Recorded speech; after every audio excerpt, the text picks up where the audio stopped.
Hot. I am proud to be here tonight to address the few freemen who have decided to show for this first event, because at some point we must begin this march and this journey. And you should know that Houston is probably one of the hardest points in the country to begin something like this, because we do so relatively well compared to the rest of this nation. But nevertheless, that is the reality of the situation. I have just come here to give the initial speech to begin this movement. It is a speech towards recognition of what we face today. I have come to a realization, and that realization is that there is no one or group in this nation left to stand up in an intellectually coherent manner, that we the people are and have been at the receiving end of a raw deal for the last 90 years. There are intellectuals out there who put forth vague and amorphous criticisms of injustice and creeping socialism. Most are too afraid to put even the brand of socialism on the current government. But that is a fatal flaw in anything they have to say. For critique without solution is an abdication of responsibility, a lack of moral courage on the part of the modern reformist crowd. And without being willing to put forth the harsh realities of this march to socialism, they leave the stage wide open to the opposition. It was no overnight awakening for me to a vision of a just and free society. It is the end result of half a lifetime of observation and reorganization of beliefs. That is where all robust analyses and positions must begin. The idea of neophytes to political philosophy legitimately attaining and understanding the positions they hold is laughable. And so too I was wrong in the beginning. By some 15 years ago, I had peeled back this thin veneer of patriotism, flag waving, and sloganeering from the American edifice. And behold, a rotting carcass, a putrid decaying core, a once great nation consumed by 100-year-old cancer. Over the years, my own efforts to produce a livable existence have taken much time. Too much time. Nevertheless, I have arrived here and now. It is a vital time that we currently live in, and I think it is becoming very clear to all of us who stand here today that this republic is mortally wounded, that its greatest days are long behind it, that after 100 years of being ripped at, sullied, and spit upon, our republic has finally succumbed to the scourge of socialism and elite rule. And you had better believe it, that there is not one man in this government who could understand our cause. We are foreign to them. Indeed, we are foreign to most Americans today. And that should be cause for sorrow, that some 99% of this nation could neither understand nor condone what we are doing here today. Our country sits in that state because it has been lied to for nearly 100 years.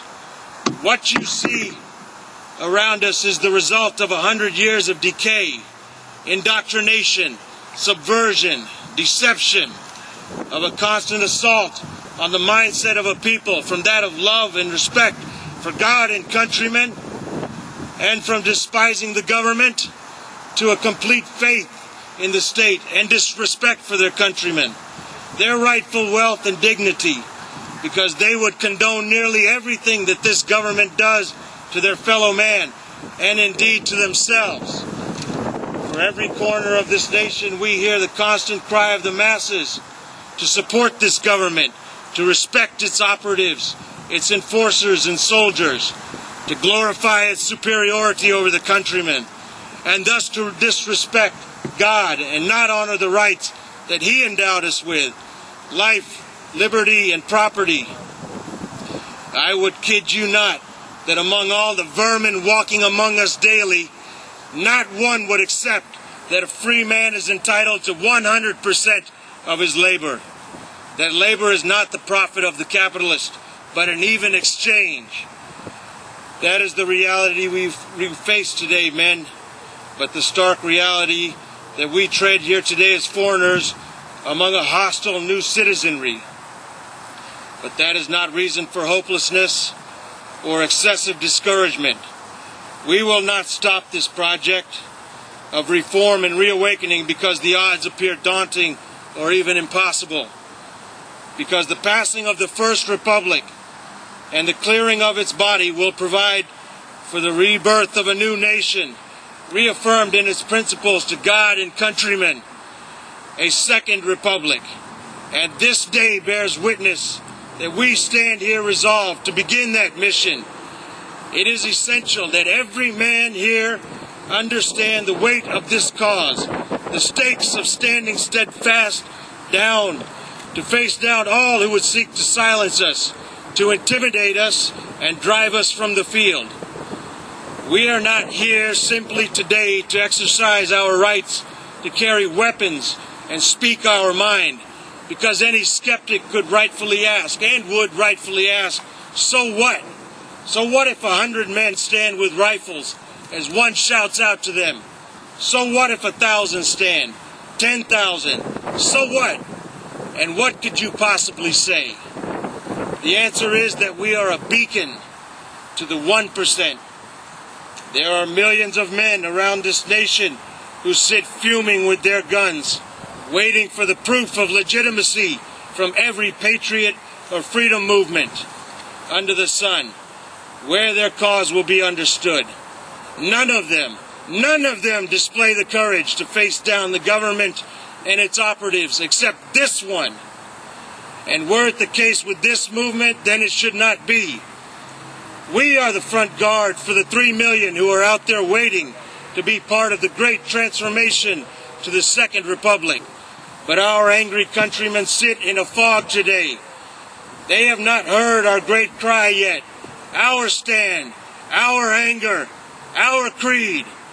We come here and stand here tonight to light that first fire, the first shot. This meeting is the first beacon, and we can only be that beacon if we stand unyielding here and from here onwards. We can never yield. We must never yield, and that we must make the state yield to us at these events. That is the way to show that this is finally the one and true movement to replace the decay with a new way. That is the power and the creed of the free man. At this point, you may ask why we have chosen the word freemen as our label and title. It is because the words that are left untainted to describe our movement are scarce. Of course, the best had to be left, because the socialists and the fascists cannot acquire the word freemen. There is no twist they can apply to it to make it their own. The other words are not so fortunate. Liberal? We are liberals. Locke says it is so, and thus we are. But over time, liberal gave way to the progressive of the early 20th century, under the likes of criminals such as Wilson and Roosevelt. These progressives have today become the modern liberal or neoliberal. In fact, they are nothing more than socialists. They have always been socialists from the very beginning. It is only that they did not have the courage to enunciate their desire outright. Conservative? You have all come here believing that you are conservatives. But today it has become the banner of the social fascist, the neoconservative, the police state bootlicker. The modern conservative would whore his whole family out to serve the police or military. Patriot? The patriot is not a freeman. The patriot has become a sham. The patriot is a supporter of something he does not understand, a thing explained to him by others.